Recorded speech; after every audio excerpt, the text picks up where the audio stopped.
Don't call my name, don't call my name, Alejandro. Well, I guess we're live. Never mind. Welcome, God. welcome, welcome, welcome.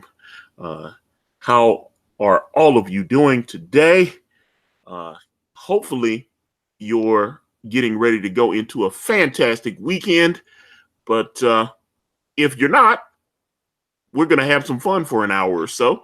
And I have with me here a brilliant artist, Mr. Alejandro Mirabal. His book, Longharbor, was on Indiegogo and it was fantastic. I am a proud backer of it. And I just, I loved your style and I just wanted to, I was like, man, I'm a fan. So, uh, Man, so glad. yeah, thank you so much, Antonio. I've been a fan for a while now. As we were talking before, I was telling you as soon as I was aware of Comicsgate, you came into my radar, and I do like your content because it's a bit more loose. Let's put it that way than the Yeah. other comic channels. I love it, man. Like you're pretty honest with your stuff. I really like that. Well, I And can, yeah, I can honestly tell you, I've had people, sometimes when I've done Sexy Party, I've had people go, maybe you should take that down, or maybe you shouldn't have said that, or whatever. And people, I get messages all the time. People are shocked that I'm so honest. And I kind of took a cue from like Howard Stern. I was a big fan of his, and especially the old Howard Stern. He's like neutered himself now. oh That yeah, I was like, but like 30 years ago, that was an influence to me, and I always felt like Howard was so honest, and he would tell things about his personal life, and I found it to be very compelling to listen to him. And I always said that yeah, if I do a stream, a podcast, or something like that, that I would want to pattern it after Stern. I would, yeah, no censors, we anything, anything's on the table. Let's be open and honest. And I think that's why people relate to the podcast. That's why it's growing, and people are. I'm shocked when I look at the numbers and see people from all different countries and stuff listening to it. Russia and United Arab Emirates and stuff. And I was like, what? Where are these people finding this? yeah, man. I'm telling you, for that kind of content, the New York radio shock jock kind of content, Hmm. I'm a huge fan, and it's a format that people don't find very easily. People that open up and talk about things without worrying too much. I was a big fan of Opie and Anthony. It was Yes. like the opposite show. It was like I would say like the nemesis of Howard without getting as big as his show, but there were also a bunch of nasty. It's hilarious, just guys sitting and talking, and that's long hours. You could just sit down and draw and listen to people have fun. Yeah, But let me go back because I've been curious about when I first saw your campaign, and one thing I liked about the Long Harbor campaign was it doesn't look like you have like a huge social media presence. And hmm I remember I was saying to Doug, that's one of the things that I knew about your book, that it kind of took off in a way that Brand has been successful on, where we didn't have anything going and the people made it happen. It just people yeah, just kept sharing it. And yeah. my timeline just I kept seeing Long Harbor pop up all over the place. So many people were sharing it. Yeah, man, I was so surprised because, as you say, if I can, I'll rewind a little bit, so you get to understand where I'm coming from and this in social media wise. Since I was doing concept art and illustration, everything I knew was pretty much from Facebook. Because for some reason I thought Twitter was useless, or I didn't know how to use it, or whatever. So I pretty much put all my eggs on one basket, Facebook, which it was pretty much just talking to other artists. I only knew other illustrators, and you have that limitation of 5,000 friends, right?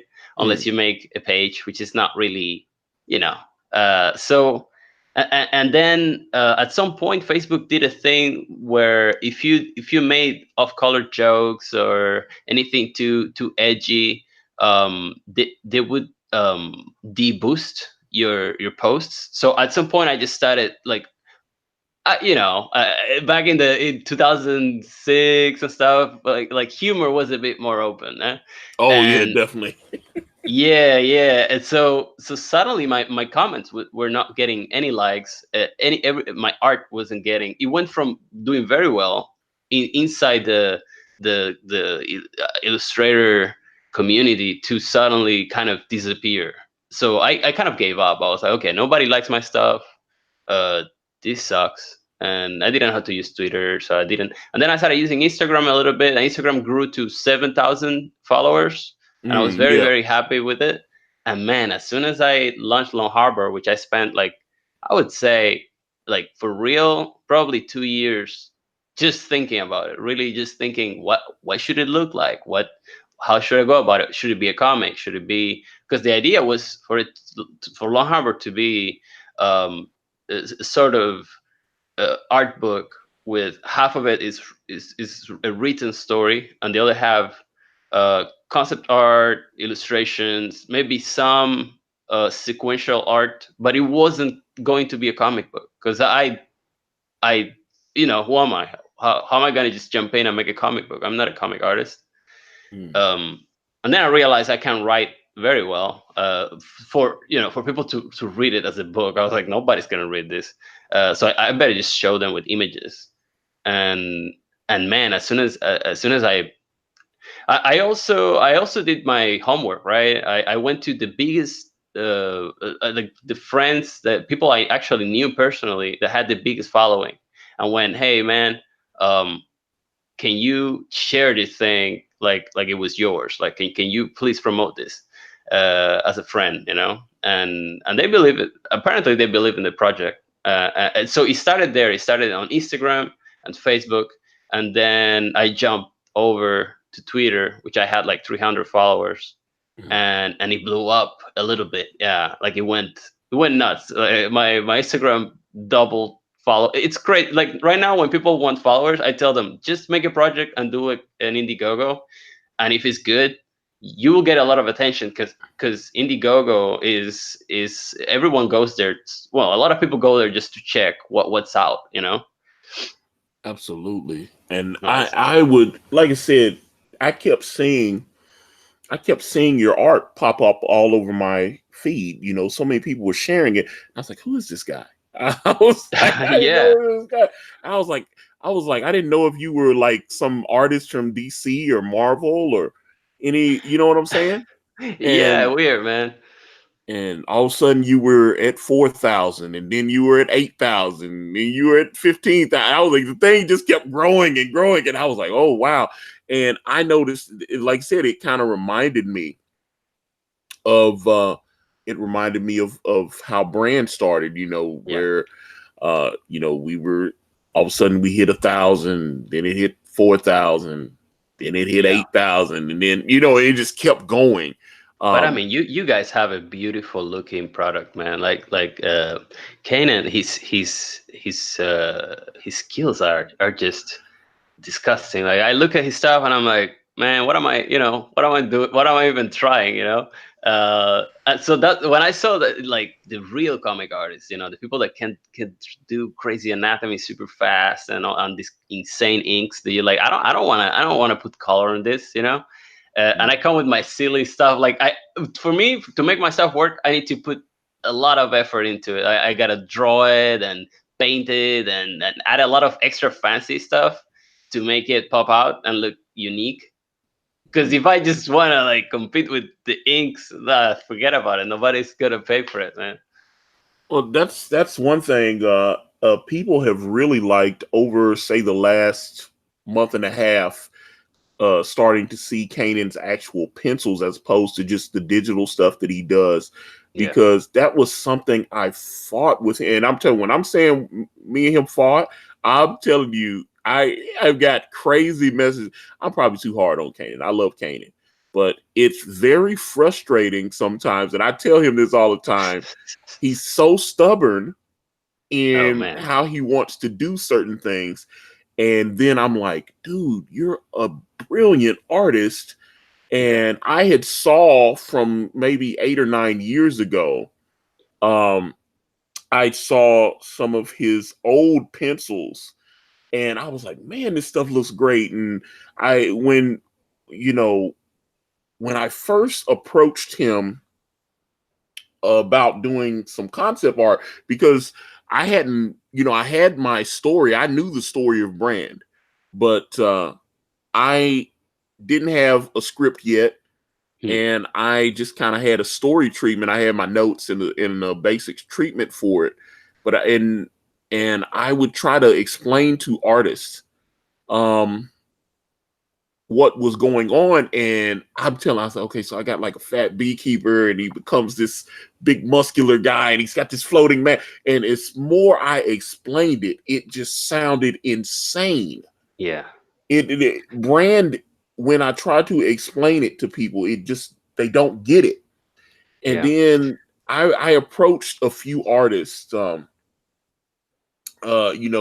to, I said, if I could just get a couple of promotional pieces, then I can find my artist. You know what I'm saying? If I can just get a couple of these Oh, so pros. that was you. I mean, you mean before finding Kane, and you would tell people, and they just they don't Yeah, get and it. They're like, it's well, I don't know what you mean with, yeah.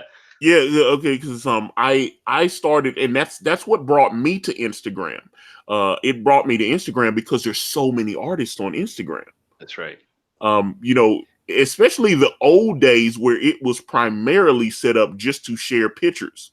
So artists create art and they wanted to be seen. So that's why there's so many dominant artists on there. If you're a decent artist and you post pretty regular, your followers are going to go up. Oh Um, yeah, and it's true that it doesn't. It seems to not doesn't translate as well as YouTube followers. I think YouTube followers are way more uh, involved, with your content. mm, But still, like you're still putting out a word, to what, like 100,000 people. Some of these artists have a million. If they blow up, that's value right there. That's nowadays, man, subs is almost like it's a capital, like you that's money, but like yeah. you said, the fighting between the writer and the artist, I'm learning about it now, because I thought it was just me that I was difficult, Mm.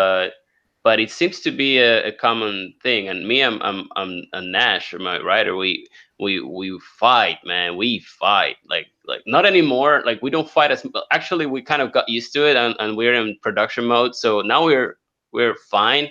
But oh, do we fight? Like for Yeah, real?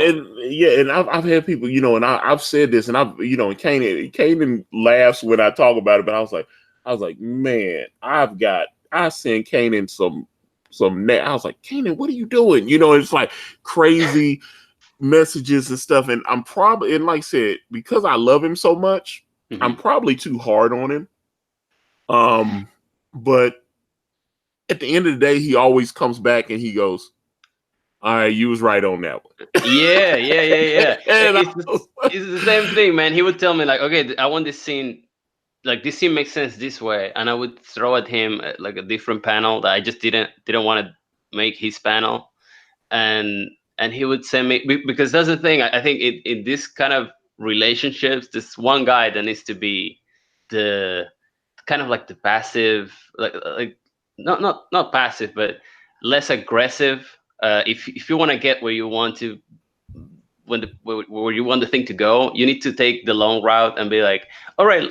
So he goes, all right, listen, why don't you try that way that you want it to go? And I try it, and I end up always doing what he told me at first, and be like, yeah, no, your way was better. You know? and oh no, trust me, because one thing I will say, especially with there is an advantage to Kanan being so familiar with working digitally. When he sends me he'll just draw up a couple of layouts, and he'll be like, all right, here's like the first 7 pages right here.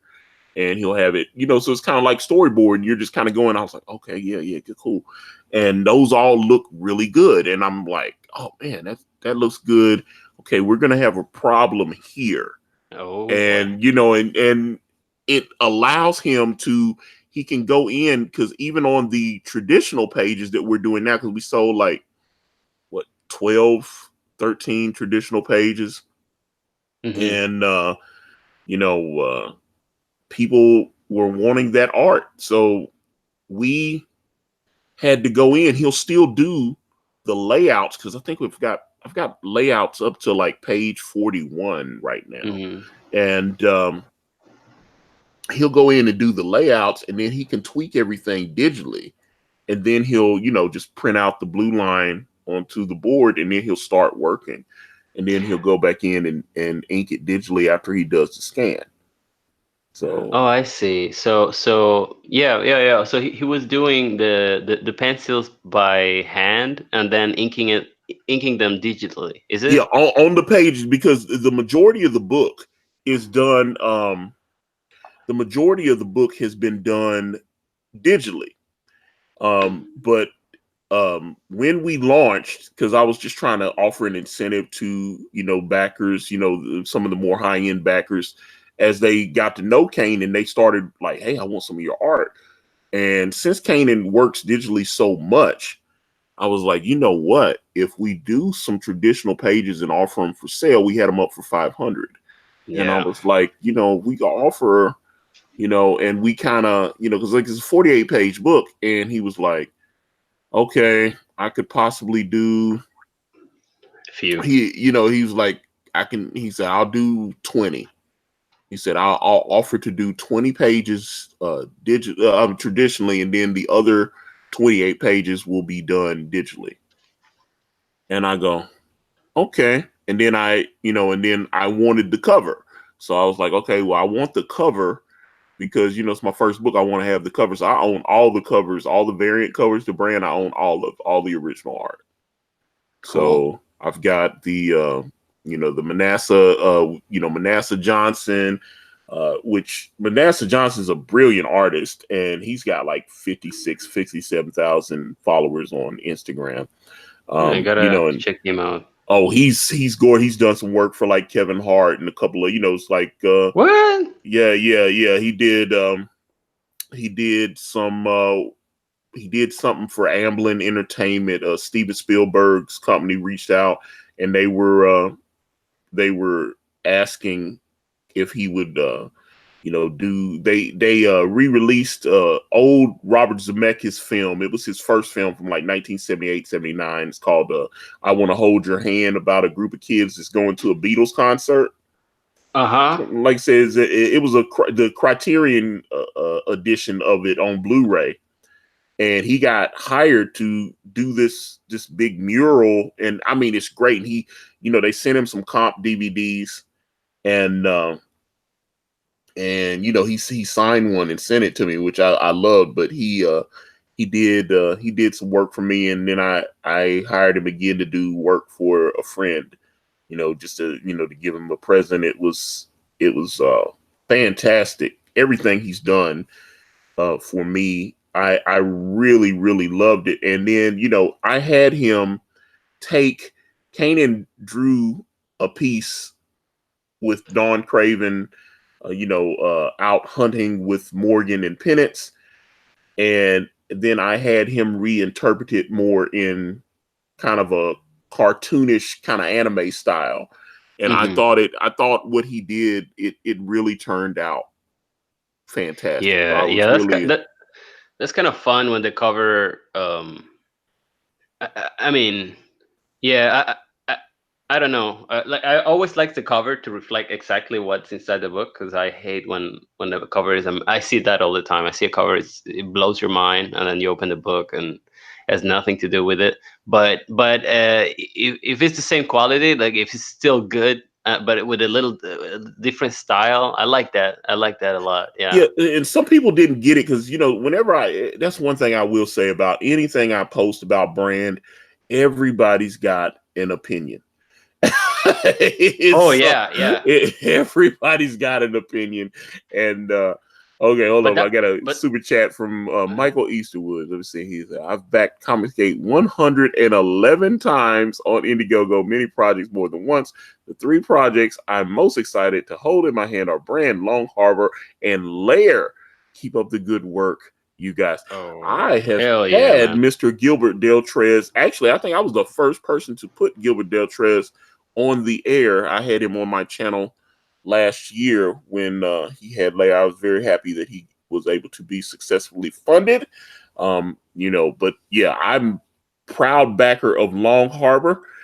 Definitely looking forward to that project. And everybody, we are very close because Amanda, Lightning fan out there in the chat, she is going to be my editor on Brand, and I am about 3 pages away from sending her the script for the 21-page preview because I did some rewriting. Maybe I'm too hard on my write because I was like, oh no, I gotta change it. I'm change. So I just want to make sure before I send you the script that it is ready because my letter person is ready to go. He is, Hmm. I had to send him the money. I was like, I'm paying you. And I went ahead and sent him the money and he's ready to go. So all I got to do is let Amanda take a little sneak peek at the script and sign off on it, and Mm-hmm. then we will do what we do, and I'm going to release it to thousands and thousands of people. So I'm the thing Excited. is, and well, I went over, Elliot Fernandez. Well, matter of fact, let me rewind that because let's go back because I want to talk about how I first encountered Elliot because Elliot's got like 125,000 people following him on Instagram, Yeah, Elliot. and Elliot must have pushed a lot of sales for Longharbor because he actually made a post on Instagram of promoting the book, and he didn't know me. yeah. So And let me see here. AML, will Kanan be at the auction tonight? My understanding is that he has to do something with his family, and so he will not be at the auction tonight. I do have the Swamp Thing piece that Kanan did. It is on eBay right now, and I think it's only got like 2 days left. It's like at $129. And that original piece, I'm selling Kanan's cover to Iron Skies. mhm. Now we're getting colors put on that now. Christopher Rue was on this channel. What was it, last week? And his project looked fantastic. That nice steampunk vibe. Kanan, let me see here. AML. I wanted to see if he had any art from Uber. He only had a few pages from Uber. And I'm pretty sure, unless he's keeping something for sentimental value, that all the Uber art, the original art, is done, because there was a point in doing work for Uber that he stopped doing traditional pages and he just started doing everything digitally. That being said, if you send me an email at info@akaripress.com, if there's something specifically you are looking for, if you would like something created, I can have Kanan do that for you. And I can say that with confidence because I am his art rep now. So if someone is wanting a specific commission from Kanan or something like that, we can put you on the list. Obviously, you just got to kind of let me know, because that's one thing I've had people say, I'd like Kanan to do something. And I say, so what are you wanting? I'm like, you got to be specific, because if you want a cover, it's a cover. If you just want like some pieces done, or you just want him to pose some some people have asked about character designs and stuff like Oh that. We're more than happy to do that for you, but you got to kind of let us know what you want. It's like, I just want him to draw something cool.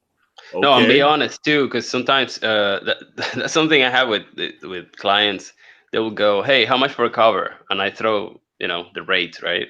And then they ask me, "Okay, so how much for a character?" And it's a different rate. It's cheaper.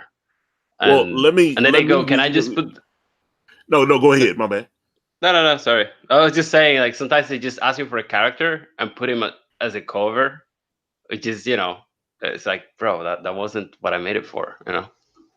Just And I will say this, just since I've taken over, we've taken on a few cover projects. Um, we will not do, if you're not paying at least $500, we're not going to do a cover. I'm just going to tell you right now. And depending on how complicated you want it, the price is going to go up. yeah, And so if you want Kanan to do a cover and you don't have at least $500, please don't waste our time. I'm just being I'm just telling you right now. That's what it is. So if you don't have at least five to start, and then like I said, based on, we're not going to draw all kind of crazy stuff. Because if you want all that extra stuff, then we're gonna obviously have to add more to the price. We can, depending. And now, if you just want like, like say a 9x14 something, you might just want like a bust or a half bust, then, send me a message. We can figure that out for you. We can, Kanan's reasonable, but if I'm just telling you, if you don't have at least $500, don't waste my time mm, asking for a cover. Because I've told Kanan that I've had people telling me, it's like, oh yeah, I gave him $200 and he got a and I'm like, please don't do that, because I'm not doing mhm. that. That's we're not doing that anymore. It just kind of cuts all the people that are time wasters out of the equation, because I feel like Kanan is a special talent and he deserves to be paid. So that was Yeah. And it does um take time. All that time that a guy takes replying emails and all that stuff, that takes a lot of time. That's.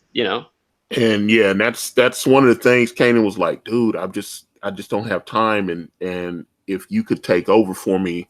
And I was like, I'm more than happy to do so. And I think he's been very happy. I've brought in a few clients for him. He's been and that's what it is. But huge ass, he said, damn, I thought Kanan was going like quadruple that for a couple. But you got to recognize, okay, here's another thing that I had to explain to another client. Okay, so you pay Kanan's fee, you get a scan of the art. The art belongs to Kanan. Kanan keeps the art. So you're only paying him to do the work. And then if you want it colored, there is another fee. So we can do that for you, but that's what it is. So we're only going to provide you with a high res file for the art. The art belongs to Kanan. If you want original art from Kanan to hang up in your home, then that's something else.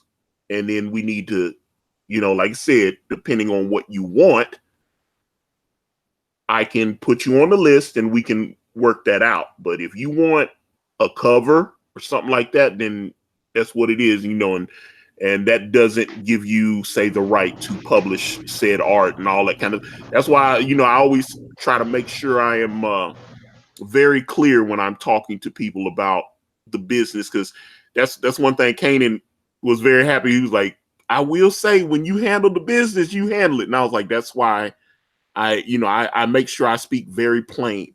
We don't like to have our time wasted. So, but AML, if you would like an original Uber piece, again, info@akaripress.com. Let me know the particulars, and because we've got a couple of clients on the list. Um, but that's why I'm saying, we're more than happy to help you if you have the fundage. So it's always, Kanan got a wife and 4 kids. You got to get paid. So, but we do have the Iron Skies cover. Once I get get the finalized colors on that, we're gonna, I'll probably throw that up on an auction, um, unless there are a couple of people that I know like to buy art, and watch these streams and all that kind of stuff, obviously you can send me, like I said, info@akaripress.com. And if you make the right offer, because it is a cover, I know Kanan's covers have gone for like $1,000, $2,000. So, this is what it is. So the Iron Skies cover, I think, is fantastic. If anyone has not seen the finalized inks on it, I did tweet it out earlier today. And a lot of people have been tweeting it and sharing it and oohing and on. It looks great, but we do have the original pencils for sale. And like I said, I'm looking forward to sending Mr. White more money once I unload the art. So yeah, but it is I love working with Kanan, but yeah, he can, like I said, he can be a handful, but that's not a bad problem. That's a good problem. But my friend Elliot Fernandez is another person. It is I would say when I encountered him, he probably had say about 35, 40,000 people following him on Instagram. And I had reached out to him about doing some original art for brand. And I just didn't, and I'd never met up with an artist. And I didn't, besides going, hey, I think your art's cool, something like that, I'd never actually hired anyone. And I tried, he was one of the people I tried to hire. There was another artist by the name of Sahad Shah. And I was like, let me tell you what I want. Hopefully you'll like it. And I started explaining brand to Elliot. And I don't know, he was getting kind of burned out on the whole comic book thing. And I don't know. I sent him the message and he read, and he was just like, yeah, I don't know. It just wasn't for him. I don't think what I described for him was not, or maybe I didn't describe it right. And Sahad, I sent him the message and I tried to get him. He was going to some cons. I think he was going to one in Philadelphia or something. He wrote me back fairly quickly. And he was just like, look, I'm too busy. I got way too many commissions. I'm just too busy to do what you want. And then I happened to see an artist by the name of Kanan White pop up on my feed. Somebody had shared his art. I was like, oh, who is this guy? And I went to his Instagram and I was like, oh, wow, he was doing all these different, he's like drawing Blade. He's drawing all the different things. And it was, I would say, it was just breathtaking to me. I really was fascinated by Kanan. And so I found his contact on Facebook. He had instant messenger thing for his business page, The Art of Kanan White. And then when I sent him a message, he answered me back. And that is when I started talking to him. Obviously, it was not a partnership at that point, but I kind of explained to him what I wanted. I was, like I said, I was just trying to get some concept art for brand and just trying to get everything set up so that I could actually hire an artist. I was hoping I could take Kanan's art and just share it with someone else, and then they would be interested in actually drawing the book. So when I contacted Kanan, I will say of the artists that I contacted, like I said, Elliot Fernandez was one of them. Kanan was the first one when I described what I was trying to do. He was the first one that actually was like, that sounds really cool. Everybody else, and I've told Elliot that Kanan seemed enthusiastic, and I think, but Elliot, by his own admission, he just got burned out on, like, if anybody follows Elliot on Instagram. Noticed that even when he posts like superhero stuff,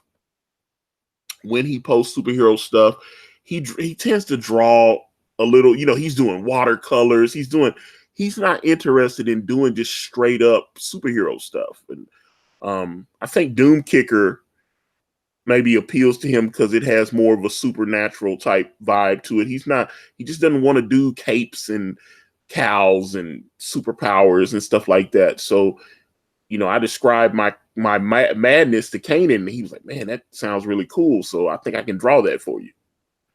And once I did that, he came up with the very first piece that we did, which was, Dawn firing the bow, David Craven sitting there, and he's got his hand held out, and Penance is floating, and then we see Morgan over there on the side next to Dawn. So, that's what it is. So let me see. Comics Exposed. I love Elliot, but I'm still trying to figure him out artistically. You'd have to explain that to me, Comics Exposed. I don't quite know what you mean by that, because Elliot, that's one thing about Elliot. I know he, like I said, he does everything. He does it digitally, he does it traditionally, he does the watercolors and all this.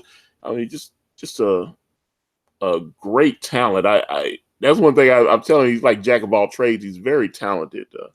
And Mr. Mirabal, I think Elliot is great. Yeah. And I love him. But like I said, it's funny that he, the sticker pack for Brand.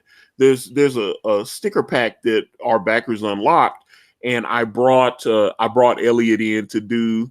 He does these little mini mongers where he does like the little kitty chibi type versions of like superheroes and stuff. And so to have him I'm very much looking forward to sending those stickers out to all of our backers, because Elliot just did a brilliant job with all of that. I was so proud of what he did. Elliot. Oh. Go ahead.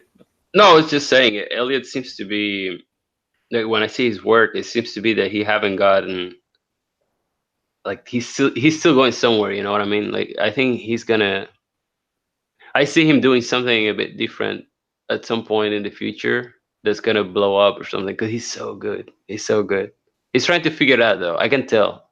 He's trying to figure it out. I know there's one book he keeps talking about that he wants to do is Soul Diver. I know he keeps mentioning that. Soul Diver. And I'd like to see him do that one day. And then we had talked about collaborating on his Comet Boy Atomo project. We had talked about doing something like that. And then obviously he's doing Doom Kicker with Mr. Doug TeNapel, Dirty Doug. Yeah. But Elliot is, especially when he was just straight, because it seemed like he was trying to find an identity. When I found him on Instagram, like say he had about 45,000 subs on there, and he was like, I'm Jerkmonger, and it was like, and that's what I actually wanted him to do something for me, because he used to sign everything used to say Jerkmonger. Now he just signs Elliot as his signature on there. But the old Jerkmonger pieces, they used to always say Jerkmonger and stuff, and I was like, I love that name. And then he was like, well, I'm trying to be more professional, I don't know if I want to be known as Jerkmonger. I was like, dude, be Jerkmonger, man. That's what you are. No, I always loved Elliot as Jerkmonger. Yeah, but the problem with Jerkmonger, specifically that name, is it has jerk in it. And if you Google Jerkmonger or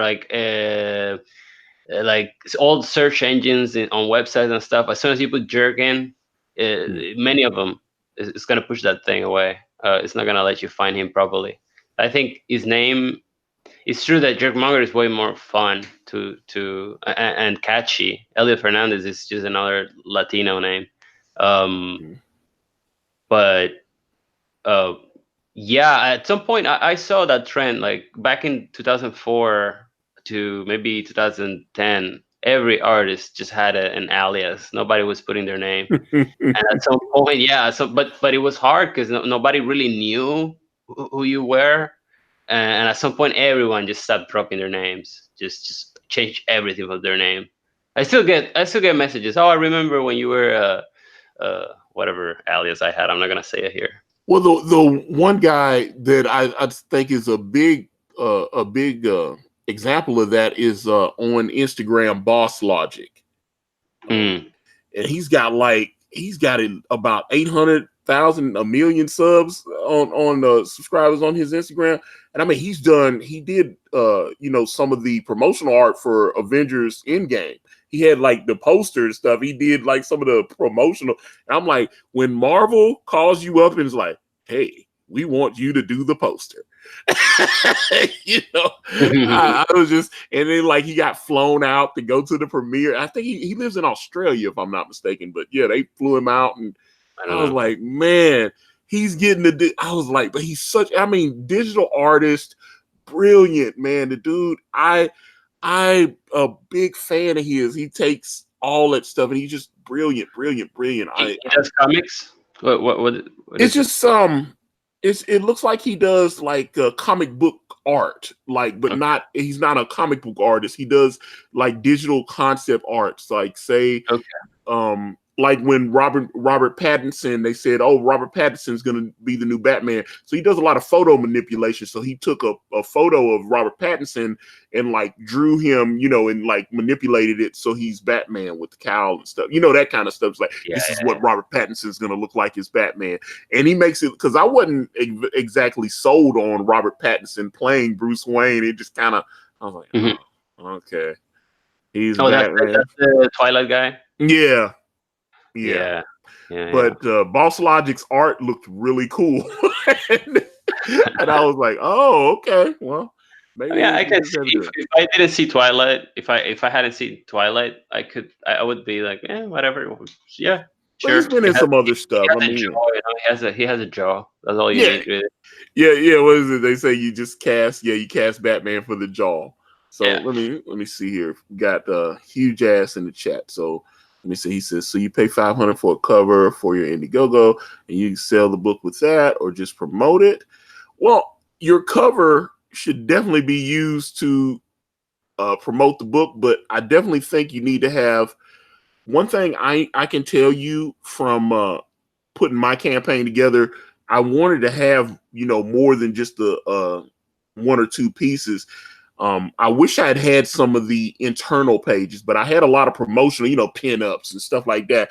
And some people were like, I'm waiting to see the internal pages before I back. Obviously, Kanan delivered once we started showing some of the promotional, but we had already, when I put the first internal pages up, we was already over like $30,000 at that point.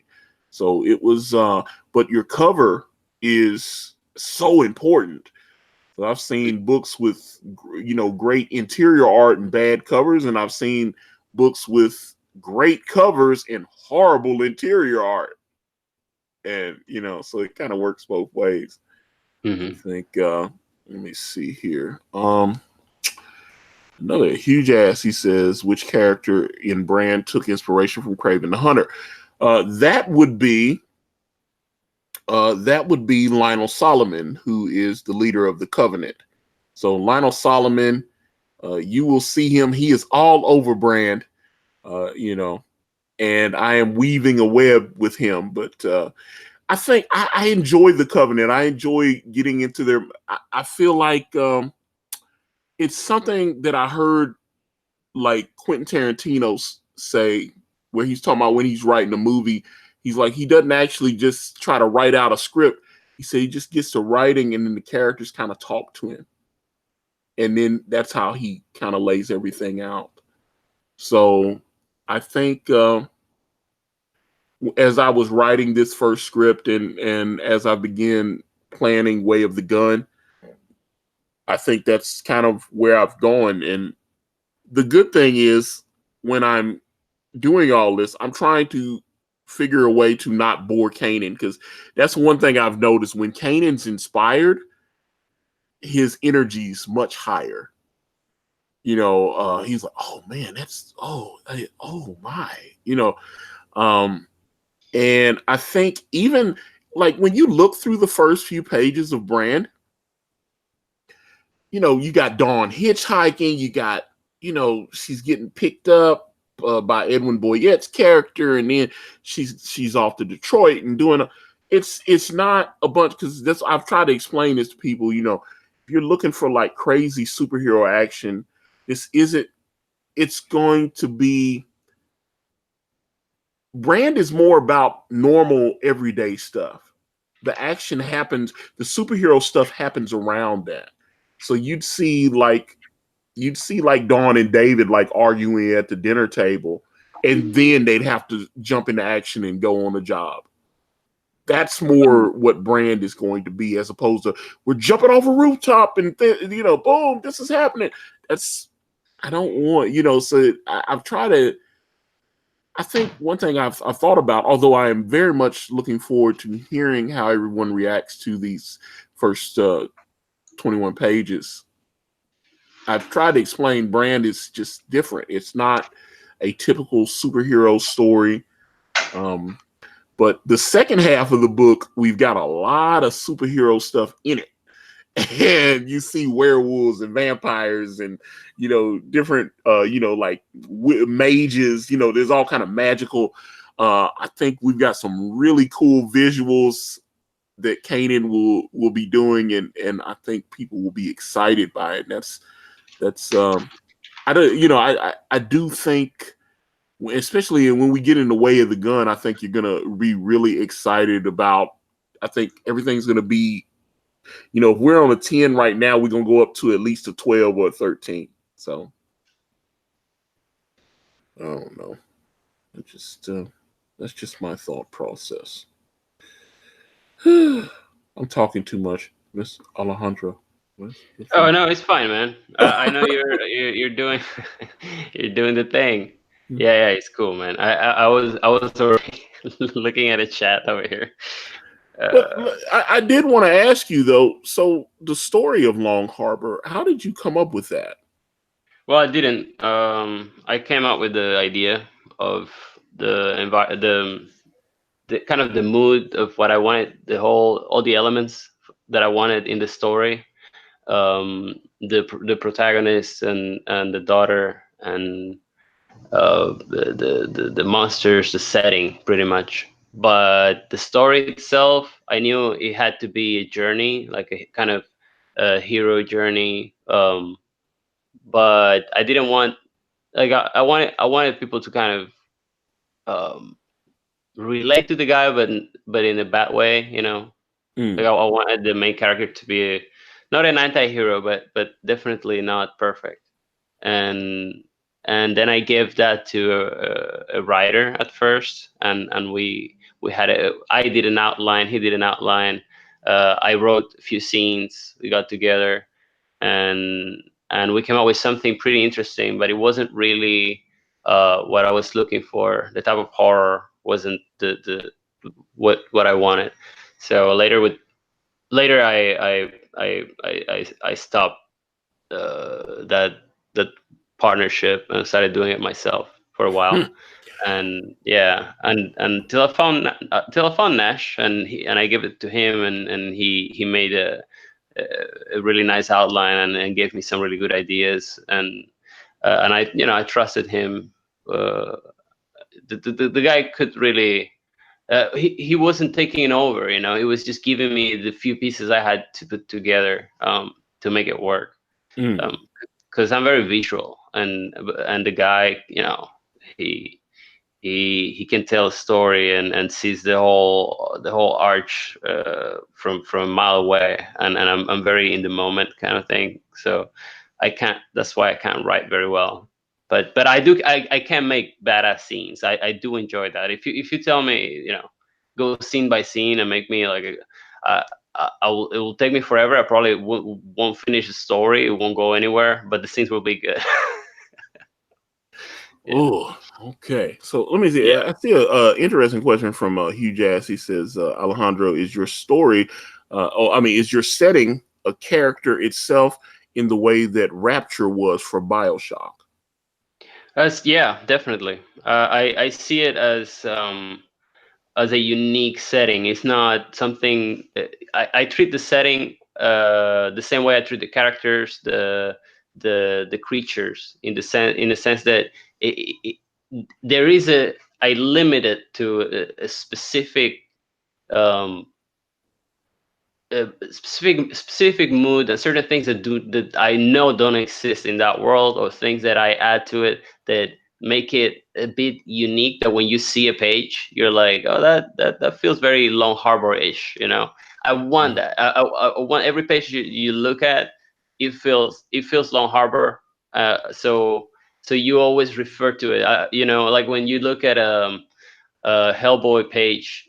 Just, well, you will know it's Hellboy because of the um, the the the style. But let's say, forget about the style. Let's talk about just the elements that they normally add to Hellboy, which is like ruins, and you have like a lot of um, um, tentacles and squid, fishy fish bones, and cemeteries, that kind of stuff. Whenever you look at a Hellboy page, you know it belongs to the Hellboy world, you know. um, and that's what I wanted to do with Longharbor in a more realistic setting, in a sense. It's not very, there's not a lot of fantasy in it. It's supposed to feel like a real place, like a real place in the world. It's not, but although I'm not giving the viewer a clear sense of when it's happening, it could be the 90s in some things. Uh, I didn't want people to have cell phones and stuff like that. I think cell phones they just kill. Uh, I don't want any more cell phones in movies, and they just it's such a shortcut, you know. So There are definitely cell phones in brand. sorry about But that. I'm but so sorry. but at the same point in time, um, and I think that was something that Kanan, as I've tried to explain penance to Kanan, and try to make sure he understands exactly what it is. Like, say David has a cell phone, but he also has penance, and penance is kind of like he's kind of like one of those Amazon dots or whatever, where he's plugged into the house, like those people that have like a smart home or whatever. He's like, turn on the lights, turn on the air conditioning, turn on, this kind of thing. So, Yeah. um, Well, that's fine, you mhm. know. But I don't want a group of people lost somewhere, and you can always go, well, where's their satellite phone, or where's the, it's like, we can't get lost anymore, you know. Uh, what happened to just having a radio, and oh, it's too far, it's not radio signal, and you're screwed. That's what I like. But yeah, no, but like I said, I dig Longharbor, and I love what you've done with it. But how far into the project are you? Not very far. That's something I've been giving people updates about.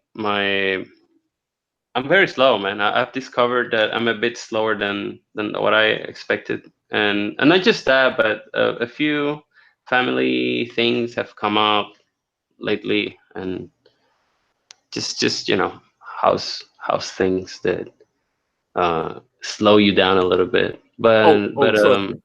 Yeah. yeah, yeah. I can get because Yeah, that's I, the thing. I mean, I only have one kid. It's not like I don't have four, Yeah, like you said. Kanan's got four. Yeah, I have one.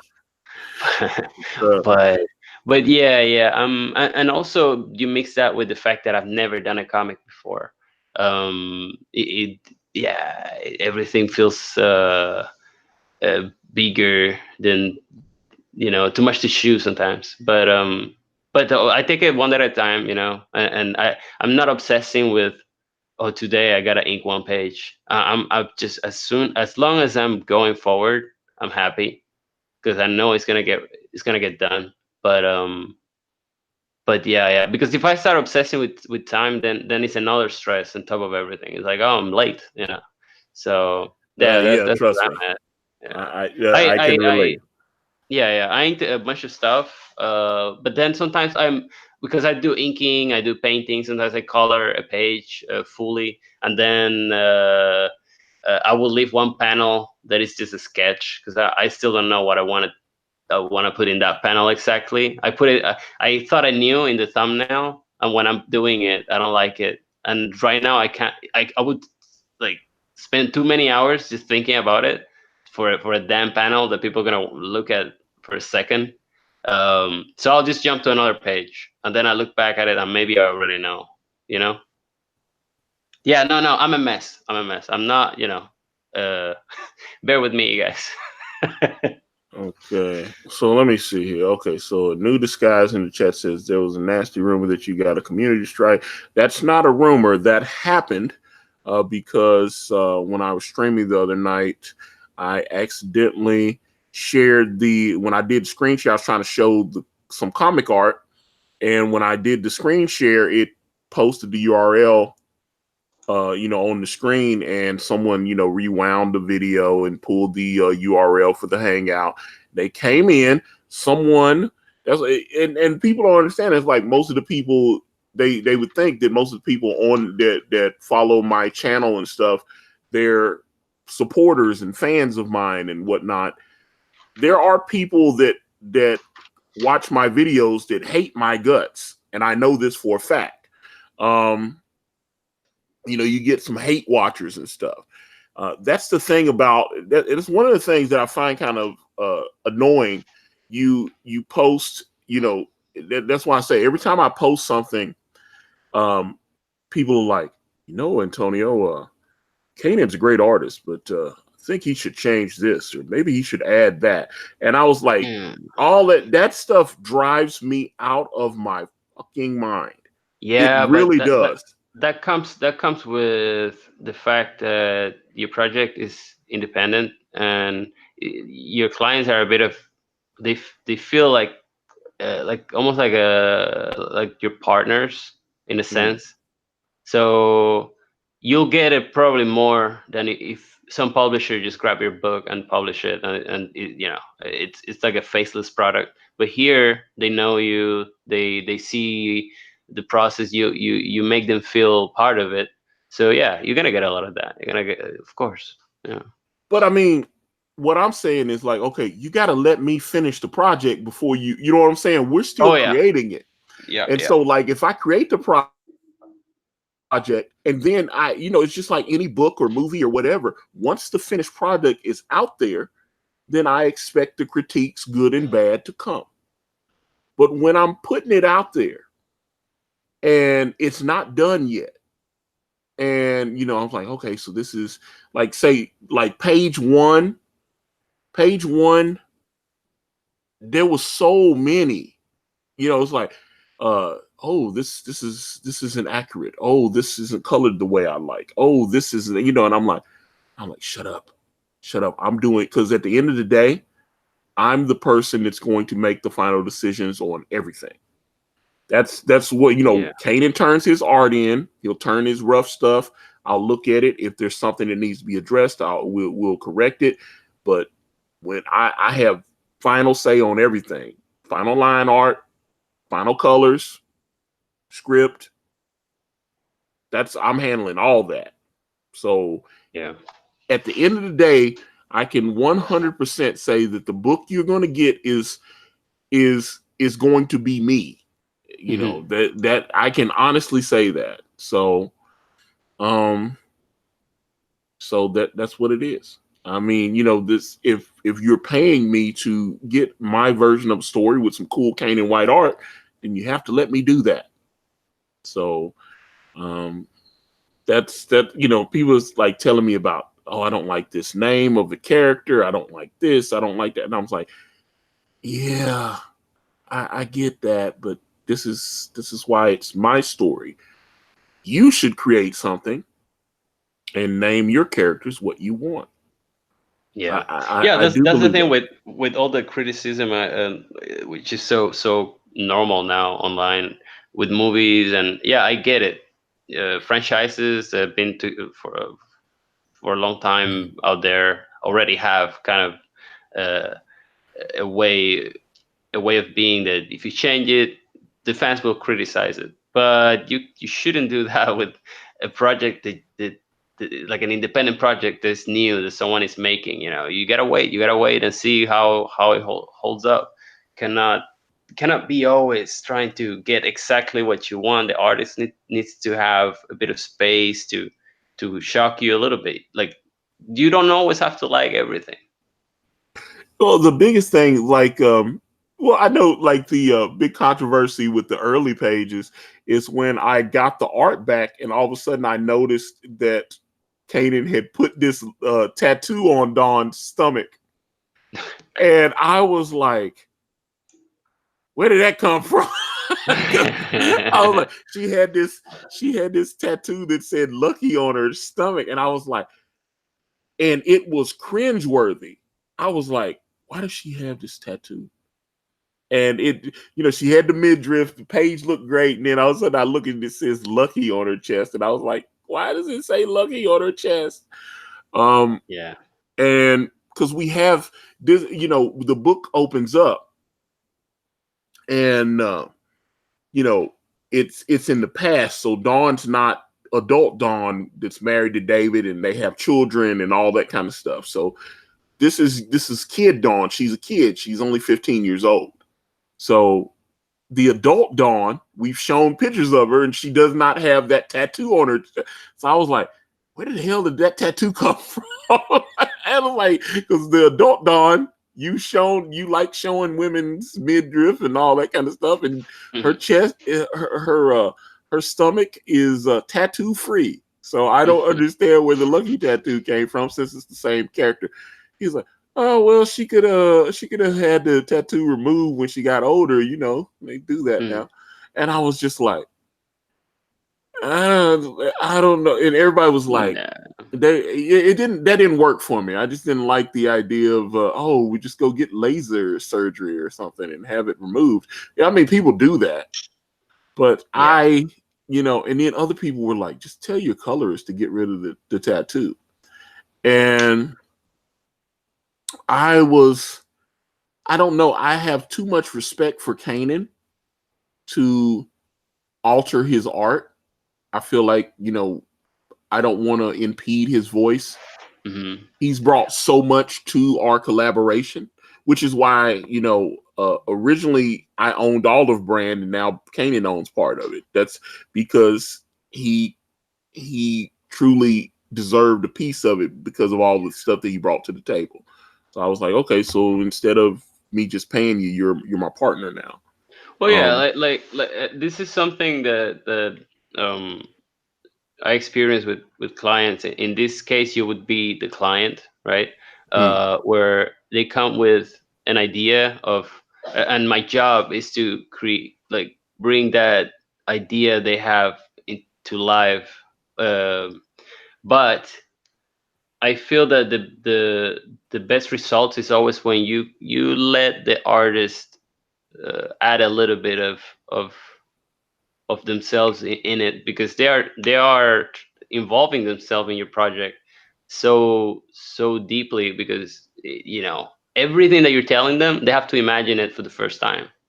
uh, and sometimes artists can make something look pretty unique if you let them add a little bit of their flavor, I think. But hey, a tattoo on a character, maybe, yeah, maybe it's too important. It shouldn't. Yeah, that should be your call, maybe. Well, no, I think when I explained to Kanan, because the tattoo will be gone in Way of the Gun, and I told Kanan how the tattoo disappears, and he was like, "Oh boy, that's gonna Oh, be okay. So it's it's a yeah, continuity issue. Yeah. yeah." So Way of the Gun, the tattoo will be gone, but it is. But I mean, the scene that I'm creating, it was always going to happen. But yeah, Yeah. that is we've got so much cool stuff coming up. I'm looking forward, like I said, to wrapping this book up, because I think he is about halfway done with. I think it's page 37, and then so that would leave 12 more of the pages, and so I don't know. So it's I'm just wow. I'm just excited, and also excited to let everyone read the preview, which I saw a question about when's that coming. I'd say, let's see. Once I send Amanda the script and let her check that out, the font person he's pretty quick.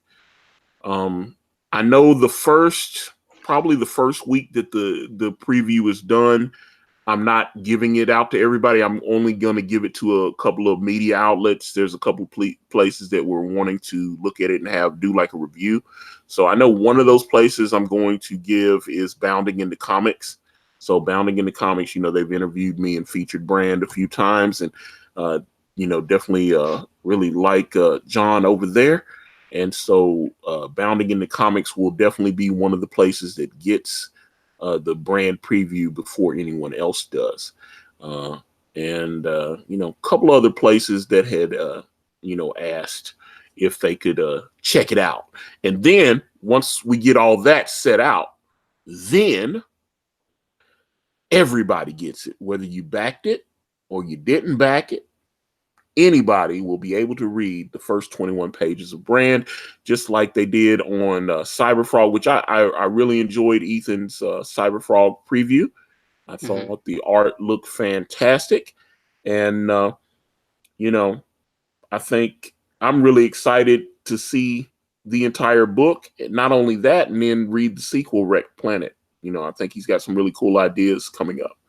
So I think, hey, this is what it is.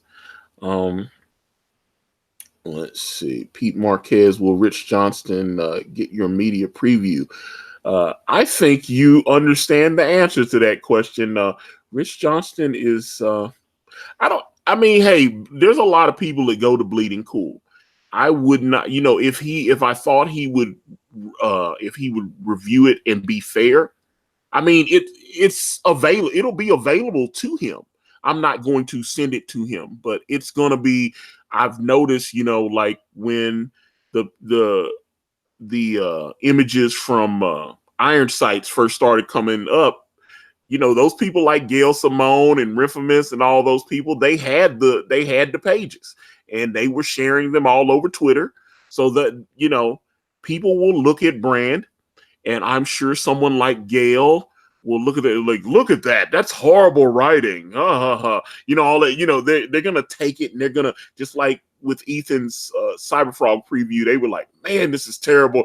There's terrible art. It is, well, so hold up, Lightning Fan. Antonio's sending it to media outlets, not blog.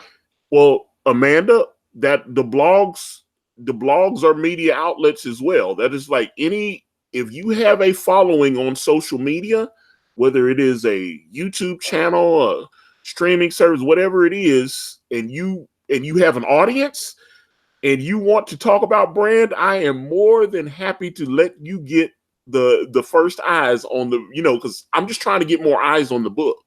So that is, I'm just, that's what I'm doing. I'm just trying to, get more eyes on it. So but yeah, like I said, I know when I release it, everybody it's gonna go around Twitter, and people are gonna be like, oh, so this is what Comicsgate is. Look how terrible that is. Look how he drew that woman. Look at that. And they're gonna pick it apart, and people are gonna, this is what it is. So I understand that. And so I welcome it, but I'd like to think that I just from sharing the pages, when I do share pages on Twitter or when I send out the backer updates and all that stuff, the feedback from the backers has been like, oh, wow, this is great. This looks cool. Cool. So that's the main, and I'm going with something I heard Doug to Naples say the other night when he was streaming. He was like, I'm going to worry about the people that are supporting me. The people that aren't supporting me, that aren't buying my book, then you'll just flap your gums, and I'm not going to worry about what you say. I'm going to worry about the people that actually, spent their hard-earned dollars on my book. Well, yeah, look, it's that thing. You do what you do, and then you will have people that were following you that will unfollow you and be, this is not what I wanted. You don't want those people around anyways, because you won't be able to give them what they want. So why would you want them around? You're just gonna have them frustrated. So let those go. new people will come in and find what you do cool. That's it. Yeah. And that's what's so funny. I remember it was a couple of weeks ago. I remember someone was they were trying to goof on Ethan, and it was someone that they obviously weren't a fan of his. It was like, they were saying that like he was a terrible artist at DC, all this kind of stuff. And it's like now he's got his Battletoads ripoff and all this, and they were tweeting out the Cyberfrog stuff, and someone that had no idea about Cyberfrog happened. They were like, this book actually looks kind of cool. And on the copy. And it was, that's what, and I'm like, that's what it is. That's what I'm talking about. There, Yeah, man. I mean, sometimes, some yeah, you might be ripping on something, and that will make that thing get followers because people yes. actually like it. They find out about it. So yeah, that's what I'm saying. So I understand, and like I said, my book is, I know it's going to be different. I know it's not going to, because like I'm curious about like someone like Richard C. Meyer. I'd love to get his opinion, but I know he says he doesn't review books with people he's cool with. But I know he doesn't like. I have a lot of just like, hey, people are hanging out. Hey, they're just sitting down talking about their, it's like I said, because the superhero stuff is in the background to me. It just happens to be, we're in a world where the supernatural exists, and Yeah. I'm doing more character development, soap opera type stuff, but the other stuff will be in there. He's the comics diversity and comics. Yes. Right. Yeah. And I would really like him to talk about brand, but I mean, outside of him going, oh yeah, I've seen some brand pages, they look great. Because I send him pretty much every time Kanan does something, I send it to him because I'm such a fanboy and I want his approval. I was like, give it to me, tell me how great it is. But he's shown me, he's about to launch, I think around the middle of next month, Jawbreakers, God King. And it looks, everything he's shown me is money. I mean, he's shown. I'm fortunate to be in the circle of trust where he sends me stuff that the general public does not get to see, and his artist is fantastic. And oh man, yeah, I think Jawbreakers God King is going to be fun. I know the art looks stunning. It's very well colored, and just everything that I've seen just looks fantastic. So, yeah, so I know he'll do another $300,000 on that book. So that's crazy. Yeah. He'll make a nice chunk of change. Yeah, you can tell you want to make money with comics, like real money. Is probably making a YouTube channel where you create you stir shit up. Yeah, that's probably the way to go. I don't have that skill, so I can't do it. But I can see it. It works. Oh well, my goodness, my friend, I could talk to you all day, but hey, we always have to leave them wanting for more. But I do thank you so very much for stopping by here today, Alejandro. I am Anytime, again, man. I'm a big fan of yours, man, and I am Thank looking you. forward to getting Longharbor. I'm looking forward to enjoying the brilliant art. All this. I mean, you are tremendous talent, and I Thank you really very think. much. Yeah, man. I'm again big fan. Don't mean to gush all over you, but a big fan of yours. I do follow you on Twitter and Instagram as well. And Yeah. Same here. and Well, thanks for having me, man. Anytime, my yeah, I'd schedule is a definitely bit like to have weird, you but back on again. This was a fun conversation, man. Is there anything like tell people how to reach out to you and all that? And I know uh, people are excited to possibly, yeah, have you open back up Longharbor so they can back you. yeah. If you, I mean, I'll open up Longharbor probably in let's say 3-4 months from now. So if you want to know, just follow me on Twitter. Is at Mirabal Art altogether, and yeah, I'll promote the hell out of it once it's open again, and and you can get a copy. Oh, Yeah. you are definitely welcome back here anytime, sir. Thank you, Again, sir. a privilege to have you here. I am, and thanks to all of you in the chat for hanging out with us. We love when you guys come by. And with that being said, I'm going to wrap this video up. And if you guys want to reach out to me, I'm on Facebook, Instagram, Twitter, and right here on this YouTube channel. Everywhere is at Akari Press. And if you type in akaripress.com, it will take you directly to my Indiegogo campaign for my comic book series brand with the phenomenal Kanan White. We're on Teespring. We're on Amazon.com. The links to those are in the description. Thank you guys so much for watching. I'm out. Bye.